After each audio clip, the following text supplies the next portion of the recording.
Hey guys, today I'm going to bring you this truck. It's a 2001 Ford F150 with the 5.4 liter engine. This engine in this pickup truck is the 5.4 V8 engine. It's the more robust engine that Ford has. The Triton is a 5.4 liter naturally aspirated V8 engine from Ford, and it's used to power full-size trucks and sport utility vehicles like the Ford F150, the Ford Expedition, the Lincoln Navigator, and the architecture has been part of the Ford modular family since 1997. While the engine was originally designed to power large trucks and SUVs, it was also used to power sport cars like the Ford Mustang Cobra R and the Ford Shelby GT 500 and the Ford GT. It also went under the hood of the Ford Falcon in 2002 and 2010. It ranked on Ward's 10 best engines list from 1997 and 1998 and 2002. So pretty substantial engine inside this pickup truck. So a lot of people want this truck, not just for work. Around the DMV, the DC metro area, you do see this body style the same year being used to haul heavy machinery, but there is a subset of humans that like to use this as everyday vehicles. This particular truck does not have a lot of miles. I bought it from a friend of mine, and he only used it to haul his motorcycles around from track to track and trail to trail. So this thing is in extremely good shape, and it only has 146,000 miles, which is rare in this truck. Normally you see this truck with over 200,000 miles. It's a very capable engine. You can see a lot of these trucks online for sale, and they do sell for a lot of money, like $4,000 with over 200,000 miles. Now the problem that you're about to see is that this truck, has got the rust problem in the rocker panels, and that's something that a lot of these pickup trucks of this year have. This is a 4-speed automatic, and it's all-wheel drive, 4-wheel drive, and you can turn it off. It's 235 horsepower at 4,000 RPMs, which is really pretty low, and at 310 horsepower at 5,000 RPMs. That's when 3 valves open. It also makes 330 pounds-feet of torque at 3,000 RPMs, very low, with 2 valves. And then at 365 pounds of torque at 3,500 RPMs when the 3rd valve opens up. This pickup truck is a little bit different than most F-150s. You know, this is when Ford went from a very boxy design to a very kind of like round and sleek design. You see this body style everywhere still. It seems to be extremely durable, and of course the Ford F-150, it's got its followers. This is the XLT version Triton V8. This is the biggest engine you can get on this truck. I'm used to seeing a lot of these F-150s on the road, but normally I do not see this, the Sport 4x4. The guy that got this had plenty of money, so he did get the best version of this truck. And I have never seen another truck with this on there. So this is the XLT version, and it came in this version. You have to look this over. This is extremely important, especially on the East Coast. There is rust. See these things? It's just the body, this section falling off. The frame on this is in particularly good shape. But unfortunately, this section right here, you can see it bubbling and stuff. That's all flaking off because of rust. Now they do make a kit where you can remove all of this and just bolt in a new panel here. And that's something I would probably do with this. It's probably won't cost that much money. But as it is, this truck, even though it's got rust, the frame is pretty intact. Pretty substantial. This truck has never really seen any work, like, you know, landscaping, construction. This is extremely cheap. This would eventually break. I think Ford does this a lot with their trucks. They make the plastics extremely bad. So let's open this up. You can see I have a bunch of crap here. But this is a very good sized bed. if you're into like doing even like camping, you can put in a slide in. This is a very entry-level used truck. If you're doing like camping life, I mean, and of course if you're just hauling your toys to trails, motorcycles, this is extremely good. You have tow hooks everywhere. The previous owner even put like hooks here, which is extremely handy for putting in a motorcycle. But the bed is in very good shape, and normally if these trucks are used in construction, you will see this pretty beat up. It does have a rubber pad here that's in very good shape still. Everything is pretty clean about it. I like the idea of having these hooks here, because if you're hauling, in my case, like a motorcycle, you can just put the hook here and it's very well put on. Normally, a lot of small trucks that I've had before, they have the hooks higher up, and I prefer them down here. It tends to secure your load a lot better.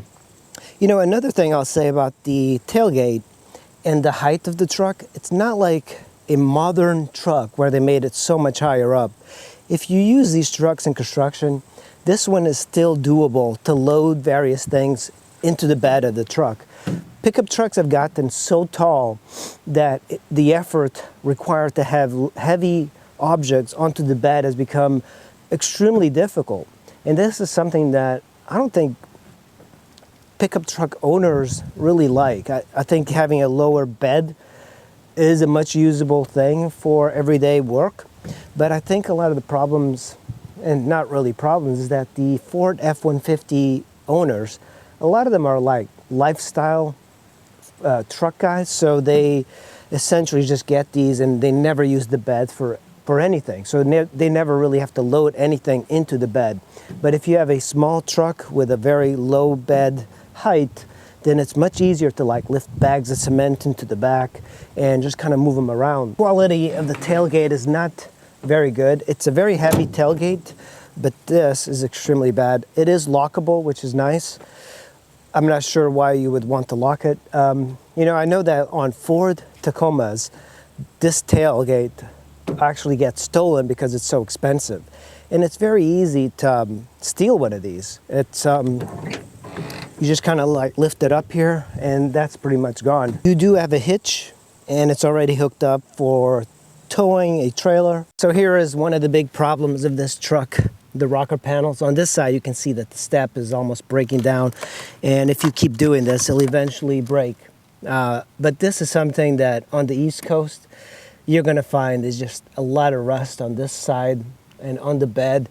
Unfortunately, you just can't get away with this, but it's still a very good work truck if the frame is intact. So the previous owner did put in a new gas tank, and we've just put in some new brake lines. The old brake lines were pretty bad.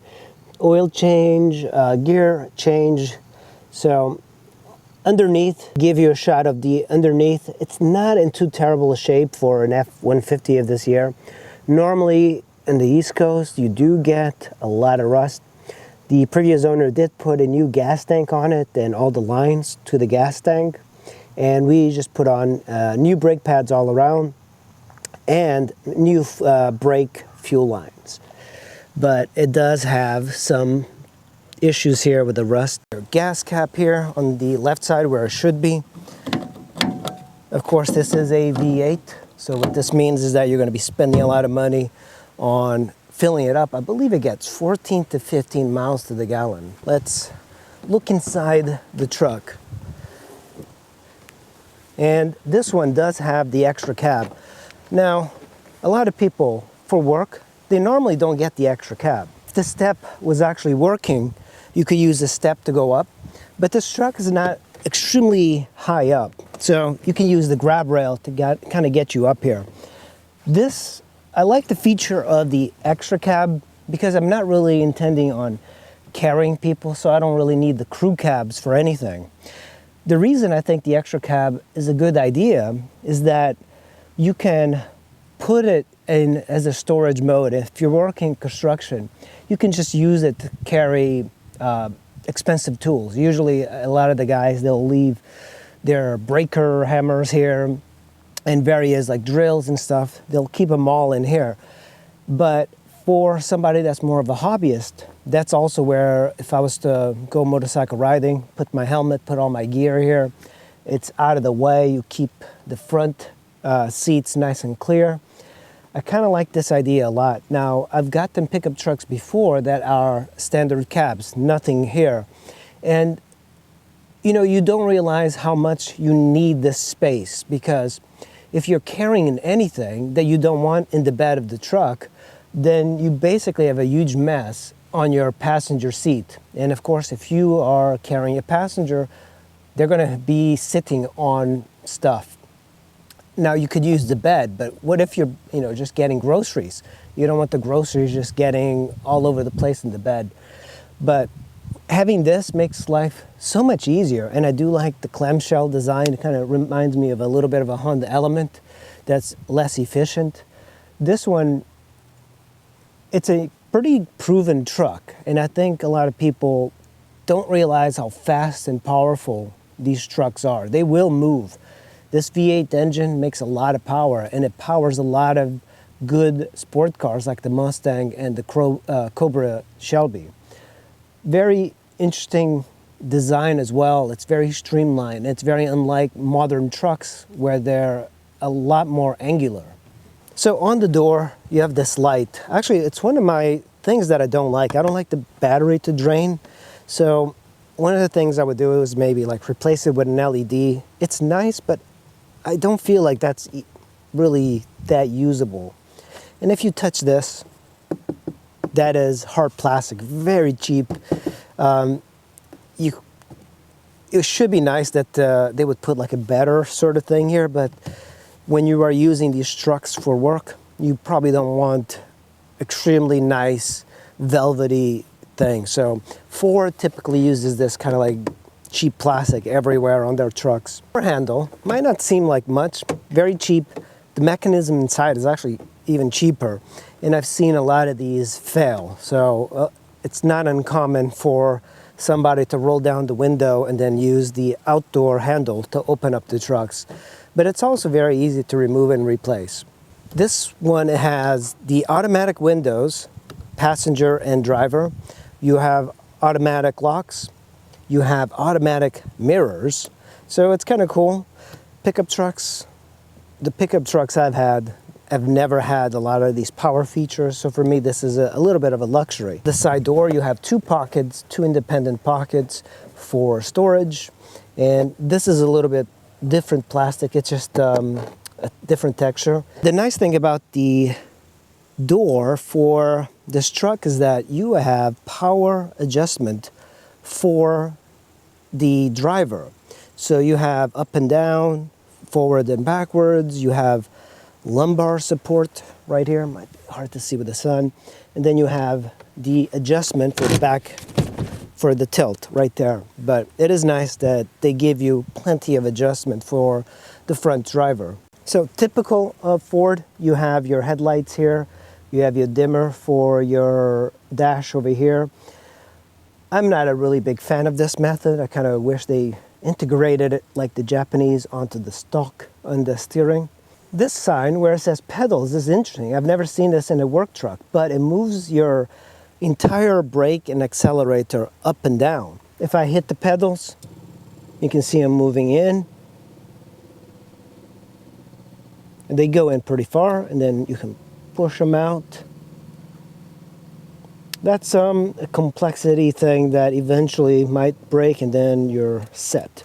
Another typical Ford thing, you have your manual brake here and your brake release. You also have your fuses here. Just pull that down. This is very cheap plastic everywhere. And of course you have your hood release there, and the cable did break. That's why I used these pliers.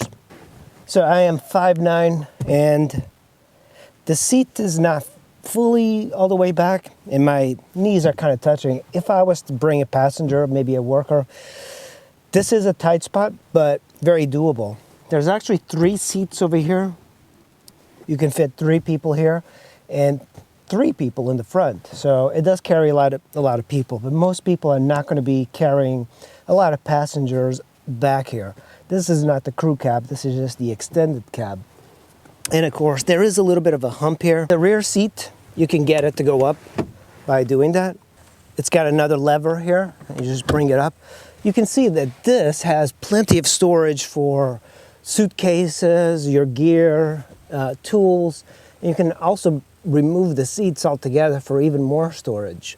This sliding window does move. It's very easy to move. The headliner and everything is holding up, mainly because Ford uses very budget textiles. If you get any Ford with leather, this is going to be a big point, is that the leather, the pleather, tends to break over time. You do have a seat belt. I believe you have 2 seat belts here, but the middle one, you're technically not supposed to use it as a passenger type of seat, but I've seen people do carry 3 people back here. I do like how simple the mechanism is, and these windows do open, but not downward. It's just kind of like a ventilation thing here, which is, it's nice to have. Okay, on the inside, you do have plenty of airbags. You know, for a work truck, airbags tend not to be that important, but you have one here and one for the driver. And of course, you have your very plasticky, very cheap glove box here. You have to kind of cram. You have 2 cup holders here. You have a way of turning off your passenger airbag, and you will have this lit up. And of course, the AC and the heat does work in this. Very standard radio here. You do have a CD player, which is nice to have, but nobody uses CD players these days, so you might want to get rid of this and get some sort of like GPS unit. But very cheap throughout, but very easy to pull out and remove as well. So I like also that you have these dials, so it's very easy to adjust. There you have your drive system. It's always, I usually set it at 2 high, which is the 2-wheel drive version. You do have 4 high and 4 low. 4 low, of course, is for doing major 4-wheel driving. You know, if you're in snow, you're getting stuck, you flip it there. You know, I do have to say that the seat textile has held up pretty well. If you get a Ford truck, don't get that fake leather stuff, because you wait a couple of years and it's going to be gone, especially in the driver's seat. This one, the inside is in extremely good shape. You sit on this truck, it does feel pretty good. On the steering wheel itself, you have cruise control and ways to accelerate. You have your windshield wipers over here. You on off the cruise control. Your transmission is here. And I do like sitting. I like the position of these trucks and SUVs, and it does feel pretty good when you're driving it. You can definitely feel a lot of power in this truck, and it's very easy to drive. It doesn't seem, it's very large, but yet it feels pretty nimble for what it is. Let's go ahead and start the truck so you can hear it. So it took me a while to get this truck ready. Things that it needed was a starter and starter solenoid, but everything has been changed, including new brake lines, brake pads all around, and it drives really well. I was surprised that this truck has been sitting for a few years, and it did start up. It's almost like a Honda. So it's extremely quiet, typical bell of Ford. And there we go. I mean, it's an incredibly reliable truck, like I said. And it is extremely nice to drive. I thought that I wouldn't like this truck, but I do like it. And it's extremely usable for every day. This one has 2,500 miles. Extremely low miles for what it is.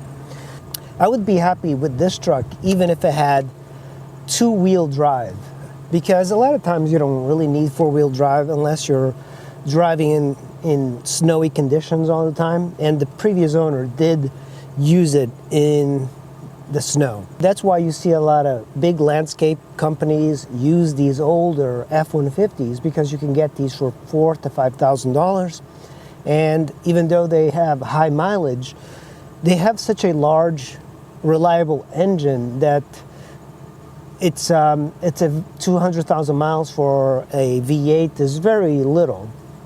So people get this all the time for construction companies.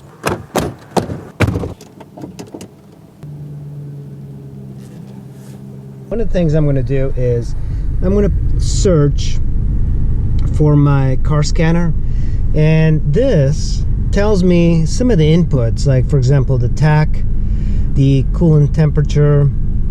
So you can see like it's running fairly well, 60 degrees.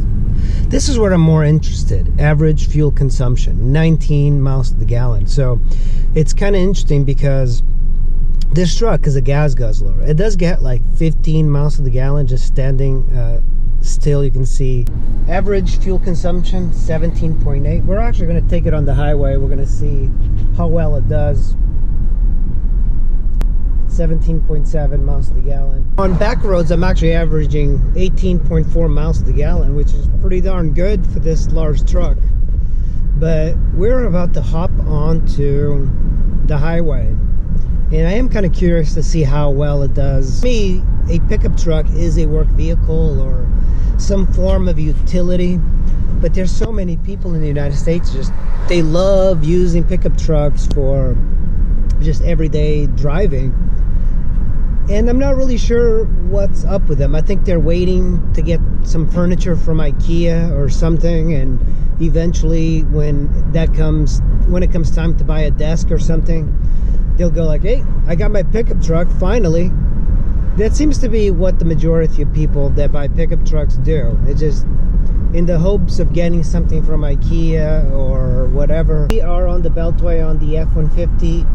The Beltway is the biggest road here in the Maryland area, Maryland, Virginia, DC area. So right now at 60 miles per hour, I'm getting 49 on the instant MPG. My miles per gallon is 18.9, and the RPMs really is like at 1400. So this thing just revs really low. MPGs, I'm actually at 21.4 miles to the gallon. It's unbelievable because this is a V8, the biggest V8 you can put on the F-150, the 5.4 liter. So I'm very surprised that the highway miles per gallon are as good as what it is, 21. The truck is running really well. It does not go around corners as well as I would like it to go. A lot of body roll, but that's to be expected with an old truck. The suspension is fine as well. You know, it does make a decent like everyday truck if you're into the bouncy suspension, bouncy like hard suspension. I prefer like the car suspension, but there's this car drives extremely well. Power steering is smooth, and yeah, that's how this truck drives. We did a very long ride on the highway, no issues. It's smooth. The transmission is great. The motor is like just overly powerful for what I need, but it is a great truck. This is also, of course, before they started doing that arrogantly large Ford logo. So this one still has a normal size logo. Right here, another thing that I forgot to mention, you do have your sunshades, but here you have it's a compass and temperature. You can like switch between Celsius and Fahrenheit or turn it off. But the button is extremely cheap. You know, that's something that Ford tends to do, is cheapen out on the plastic parts. Then here you have a pocket for maybe sunglasses and whatever, and then another pocket back here. So you have a little bit of a console. Also, here's a very nice feature that I do appreciate. It's this console with two cups, and you have a little bit of a pocket here so you can store various things. That's always handy to have. And of course, there's a switch here. If you look at here, you just click it and you bring it up with one hand. So now you have space, a nice bench seat here for another passenger. Looking at the dash, very simple. You have your fuel gauge here. You have your oil temperature, your speedometer, odometer. You can see 148,000. It's an automatic, so you have the shift there. You have your tack. On the other side, you have your battery and battery capacity, and of course your coolant temperature over there. So it's a very good, very simple truck. You do have overdrive as well, and this is your shifter. So let's just do a little bit of a walk around the truck to see. It looks good, you know. It's got plenty of headroom as well. The headlights have started to fade, but the front has got this honeycomb style design that I think is nice. You do have the tow hooks. The color, of course, is kind of dirty, but you just have to really brush this. It's been sitting for a while. So this one, of course, is the extra cab sport version, but the bed and everything is in pretty good shape. It's a good work truck too if you have a house and you have to do various projects. This is always good to have. It's a little bit of an overkill. I think most people really just need a truck like a Honda Ridgeline instead of a V8 powered pickup truck. You know, but you can't go wrong with these older F150s. They are extremely reliable. People want them. People want them for sport versions of the truck. That is just kind of commuters and souping up. The motor on this is extremely robust and reliable, and people like to race them. Surprisingly enough, these things will haul ass. All right, guys, that is the Ford F-150. I hope you enjoyed it, and I'll see you in the next video. Thanks for watching.